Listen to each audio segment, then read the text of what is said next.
திரு so Ramasamy அவர்களின் முகமது பின் துக்ளக். பிரதம மந்திரி அறை. கதாபாத்திரங்கள்: துக்ளக், பதூதா, கோவிந்த், சாஸ்திரி, ஜோதி, தியாகராஜன் மற்றும் ஆகாஷவாணி.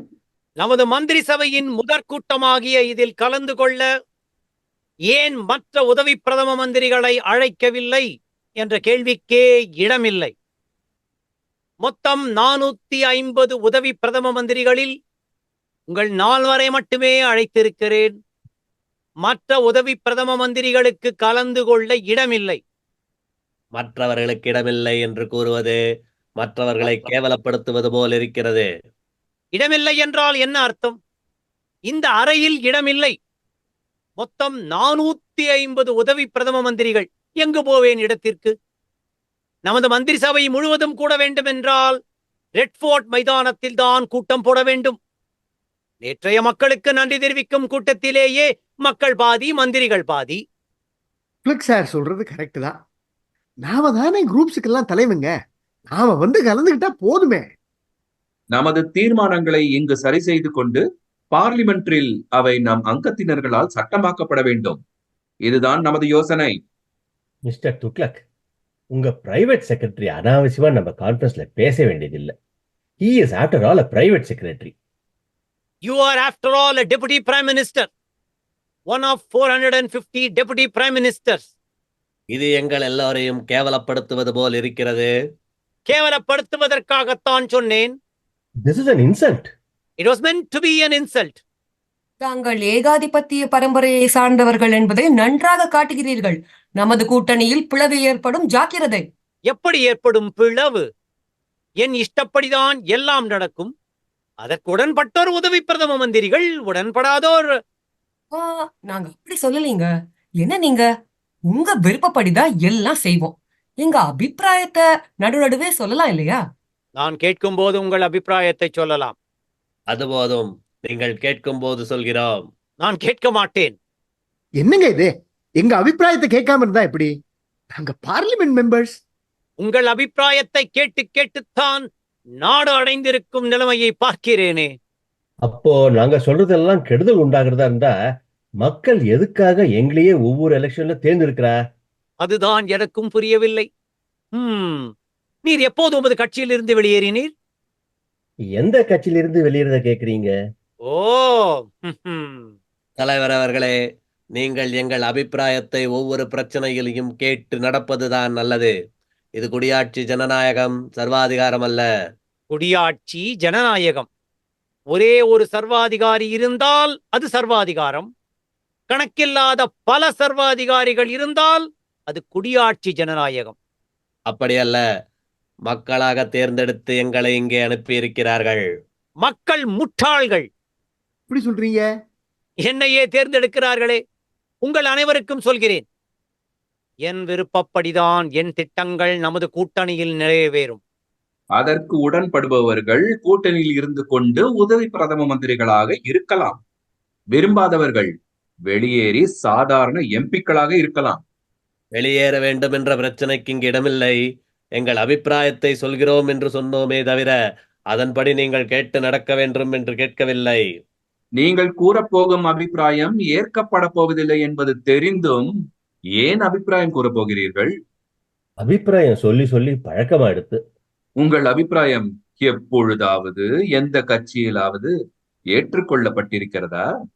முதல்ல உங்க கட்சியில தான் ஏத்துன்னு இருக்கேன். என்னவென்று? மினிஸ்டர் ஆகணும்னு அபிப்பிராயம் சொல்லிட்டு இருந்தேன். நீங்க தானே ஏத்துன்னு இருக்கேன். நான் நேரத்தை வீணாக்க விரும்பவில்லை. பதூதா, 450 உதவி பிரதம மந்திரிகளுக்கும் என்னென்ன வேலை அளித்திருக்கிறோம் என்பதை அவர்களிடம் சொல். ஓ, போர்ட்போலியோ கொடுத்துட்டேளா? சொல்லவே இல்லையே. நான் நிதி மந்திரி தானே. நீங்கள் எல்லோருமே நிதி மந்திரி தான். என்னது? நீங்கள் மந்திரிகளானதே நிதி திரட்டத்தானே. ரொம்ப கீழ்த்தரமா பேசுறேன். என்ன செய்வீர்? இதோ 450 ராஜினாமா கடிதங்கள் இருக்கின்றன. போடுங்கள் கையெழுத்து. யாருக்கு இருக்கிறது துணிவு?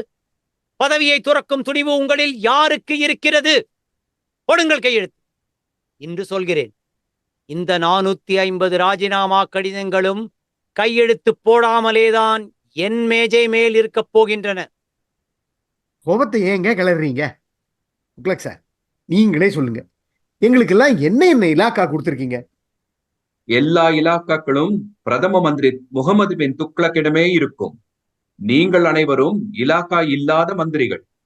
இலாக்கா இல்லாத மந்திரிகளா? ஆம், உங்களில் யாருக்கும் ஒரு வேலையும் கிடையாது. ஐயோ, நாங்க ஒரு வேலையும் இல்லாம சும்மாவா இருக்கணும்? வேலை இருந்தால் மட்டும் எப்படி இருக்கப் போகிறீர்கள்?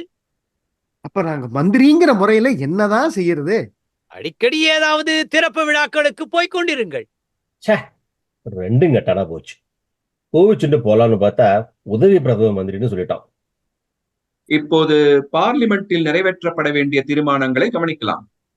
இங்கு துக்ளக் செய்யும் தீர்மானங்கள் பார்லிமெண்டில் நமது 450 ஓட்டுகளால் நிறைவேறி சட்டமாக்கப்பட வேண்டும். நாங்க பாத்துக்கிறோம். நாங்க சொன்னா எல்லாரும் கையை தூக்கிடுவாங்க. முதலில் மொழி பிரச்சனையை கவனிப்போம். ஹிந்தி தானே தேசிய மொழி, அதுல ஒன்றும் பிரச்சனை இல்லையே. நீங்கள் உமது அபிப்பிராயங்களை சொல்லலாம், ஆனால் அது ஏற்றுக்கொள்ளப்படும் என்பது நிச்சயமில்லை. சரி, ஹிந்தி தானே தேசிய மொழி. ஏன் இந்தி தேசிய மொழியாக இருக்க வேண்டும்? அதுதான் இந்தியாவுல நிறைய பேருக்கு தெரியும். அதுவும் இல்லாம எங்க கட்சியில, அதாவது என் ஒரிஜினல் கட்சியில முக்கவாசி பேரு இந்திக்காரங்க. இப்போ வேற ஆட்சி மொழி வந்துட்டா அவங்க பழைய கட்சிக்கே போறேன்றாங்க. கூட்டணி என்ன ஆகுறது? ஆங்கிலமே தேசிய மொழியாக இருக்கக்கூடாது. ஐயோ, அது அயல்நாட்டு விஷயம். அயல்நாட்டு பாஷை நமக்கு எதுக்கு? நீர் டில்லியில் வந்திறங்கிய ஏரோப்ளேன் அயல் நாட்டு விஷயம். உங்கள் ரயில் வண்டிகளும் ரயில் தண்டவாளங்களும் அயல் நாட்டு விஷயம். உமது radio, motor car, cycle, watch, fountain பேனா, உமது மூக்கு கண்ணாடி எல்லாமே அயல் நாட்டு விஷயம்தான். இத்தனை அயல் நாட்டு பொருள்கள் இருக்கும் இடத்தில் நாட்டு மொழி ஆங்கிலமும் இருந்து விட்டு போகட்டும், தவறு இல்லை. பொருளுக்கும் மொழிக்கும் வித்தியாசம் இருக்குது. நாம உபயோகிக்கிற பொருள் அயல்நாட்டு பொருளா இருக்கலாம். ஆனா நாம பேசுற மொழி அயல்நாட்டு மொழியா இருக்கக்கூடாது. ஏன்? இப்படி கேட்டா என்ன சொல்றது? நாம நம்ம தாய்மொழி தான் பேசணும். எது தாய்மொழி? இந்தியா. யாருக்கு? ஆங்கிலம் உமக்கு வேற்றுமொழியானால் மற்றவர்களுக்கு ஆங்கிலம், ஹிந்தி இரண்டுமே வேற்றுமொழிகள்தான். உண்மை, உண்மை. என்னை கேட்டால் தமிழே தேசிய மொழியாக வர வேண்டும் என்பேன். காரணம்? எனக்கு தமிழ்தான் தெரியும். உண்மையைச் சொல்கிறேன் துக்ளக் அவர்களே. ஏன் ஹிந்திக்காரர்கள் ஹிந்தி வர வேண்டும் என்கிறார்கள்? அதனால்தான் நான் தமிழ் என்கிறேன். ஆங்கிலமே இருப்பதில் உமக்கு ஆட்சேபனை இருக்கிறதா? இல்லை, இந்தியை விட ஆங்கிலமே மேல். எல்லோருக்கும் பொதுவா சமஸ்கிருதத்தை கொண்டு வந்துடலாமே. இறந்து போன மொழிக்கு உயிர் கொடுக்க பார்க்கிறீர். இறந்தவர் உயிரோடு வந்ததாக கதையே கிடையாது. உளராதே பதூதா. நாம் வந்திருக்கிறோம். நாம் இறந்தது இவர்கள் சரித்திரத்தில் தானே. சரி விடுங்க, உங்க இஷ்டம். நீங்க ஆங்கிலத்தை வச்சுக்கிட்டா ஒரு கஷ்டம். என் கட்சியில தான் சொன்னேனே, முக்காவாசி பேர் ஹிந்திக்காரங்க. தென்னாட்டுக்காரங்க ஆங்கிலத்தை சுலபமா கத்துக்கிடுறாங்க. அவங்களுக்கு இங்கிலீஷ் தெரிஞ்ச மொழி. அதனால தான் ஆங்கிலம் கூடாதுன்னு என் கட்சியில அபிப்பிராயப்படுறாங்க. அதாவது தென்னாட்டவர் அறிந்த மொழி தேசிய மொழியாக இருக்கக்கூடாது, அவ்வளவுதானே? ஆமா. இப்பொழுது ஹிந்தி தேசிய மொழியாக இருந்தால் ஹிந்திக்காரர்கள் வேறு எந்த மொழியையும் கற்க வேண்டிய அவசியம் இல்லாமற் போய்விடுகிறது. தென்னாட்டவர்கள் மட்டும் புதிய மொழியான ஹிந்தியை கற்றுக்கொள்ள நேரிடுகிறது. இதனால் ஹிந்திக்காரர்களுக்கு ஒருவித பாரமும் இல்லை. அதாவது இந்திக்காரர்களுக்கும் ஒரு பாரம் இருக்க வேண்டும். அதுதானே உமது கட்சி. ஆம், இந்த 2 வித அபிப்பிராயங்களையும் தீர்க்கக்கூடிய வழி யோசித்து வைத்திருக்கிறோம். வைத்திருக்கிறோம் என்ன? நான் யோசித்து வைத்திருக்கிறேன். என்ன சார் அது? இந்திக்காரர்களுக்கும் ஒரு புது மொழி கற்க வேண்டும். அதே சமயம் தென்னாட்டவர்களுக்கும் தெரிந்த மொழியாக இருக்கக்கூடாது. அப்படிப்பட்ட மொழிதான் தேசிய மொழியாக இருக்க வேண்டும். ஆகையால் இனி பாரசீக மொழியே தேசிய மொழியாக இருக்கட்டும். தீர்ந்தது மொழி பிரச்சனை. ஆர்ஷியன் லாங்குவேஜா? பெர்ஷியனா? பாரசீக மொழியா? ஆம், பாரசீக மொழியே இந்நாட்டின் தேசிய மொழி. கோவிந்த், அது தென்னாட்டவர்க்கு தெரிந்தது அல்ல. உமக்கு திருப்தி. தியாகராசன், வடநாட்டினரும் கற்றுக்கொள்ள வேண்டிய மொழிதான். உமக்கும் திருப்தி. என்ன சார், பர்ஷியன் லாங்குவேஜ் அபிஷியல் லாங்குவேஜா? பாரசீக மொழி நம்மூர் மொழி இல்லையே. நம் தேச மொழிதான் இருக்க வேண்டும் என்று ஏன் சொல்கிறீர்? ரஷ்யாவிலே தேசிய மொழி ரஷ்ய பாஷை தானே. சைனாவிலே தேசிய மொழி சீன பாஷை தானே. இதுதான் உதாரணமா? ஹம், உதாரணத்துக்கு ரஷ்யாவுக்கும் சீனாவுக்கும் சென்று வரும் நீங்கள் மொழிக்காக பாரசீகம் போய் வருவதில் தவறு இல்லை. வடநாட்டுல இந்தி பிரதேசங்கள்ல பெரிய கிளர்ச்சி நடக்கும். எப்படி ஏற்படும் கிளர்ச்சி? கிளர்ச்சி செய்பவர்களைத்தான் உதவி பிரதம மந்திரிகளாகி விட்டேனே. தென்னாட்டில் ரயில் வண்டிகள் கொளுத்தப்படும். பல ரயில் வண்டிகள் கொளுத்தப்பட வேண்டிய நிலையில்தான் இருக்கின்றன. ஓட்டை உடைசல்கள். பார்லிமெண்டில் நமது கூட்டணி அங்கத்தினர்களை கொண்டு பாரசீக மொழி தேசிய மொழியாக்கும் தீர்மானத்தை நாம் நிறைவேற்ற வேண்டும். அதை நாங்க பாத்துக்கிறோம். ஆனா கொஞ்சம் ஆலோசனை பண்ணி செய்வோமே. ஆலோசனை செய்து காரியம் செய்வதானால் பார்லிமெண்ட் எதற்கு? சரி, உங்க இஷ்டம். பார்லிமெண்ட்ல 450 பேரும் கையை தூக்கிடுவா. அதை நாங்க பாத்துக்கிறோம். நாங்க சொன்னா எல்லாரும் கையை தூக்கிடுவாங்க. பதூதா, பார்த்தாயா பாராளுமன்றத்தின் நிலையை? கை தூக்குவதில் வல்லவர்கள் சொன்னால் போதும் கையை தூக்குகிறார்கள்.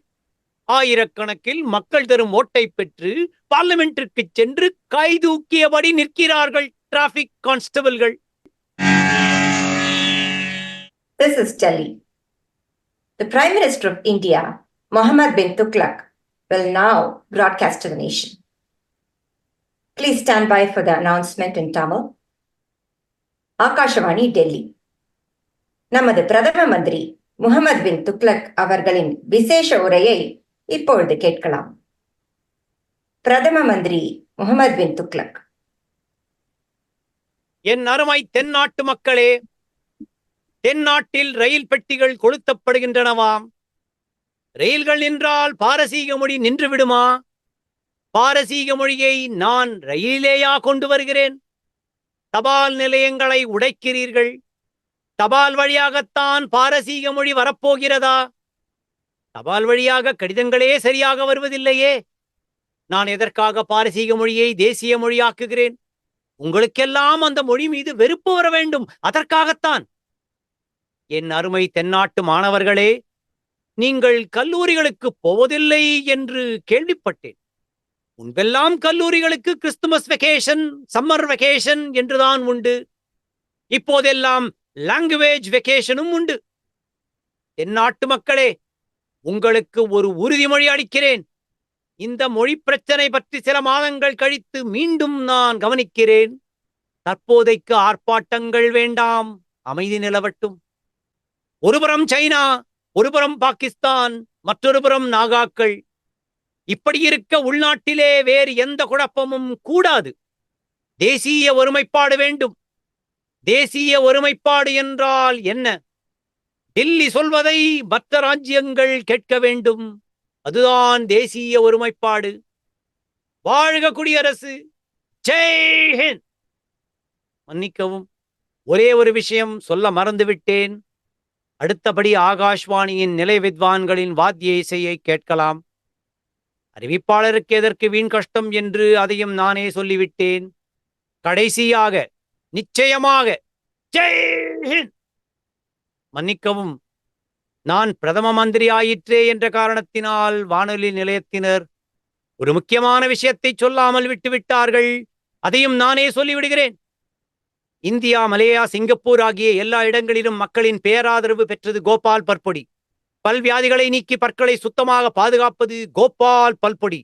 எங்கும் கிடைப்பது கோபால் பற்பொடி. டிடிங் டிங் டிங் டிங் டிடிங் டிங் டிங் டிங் டிங்.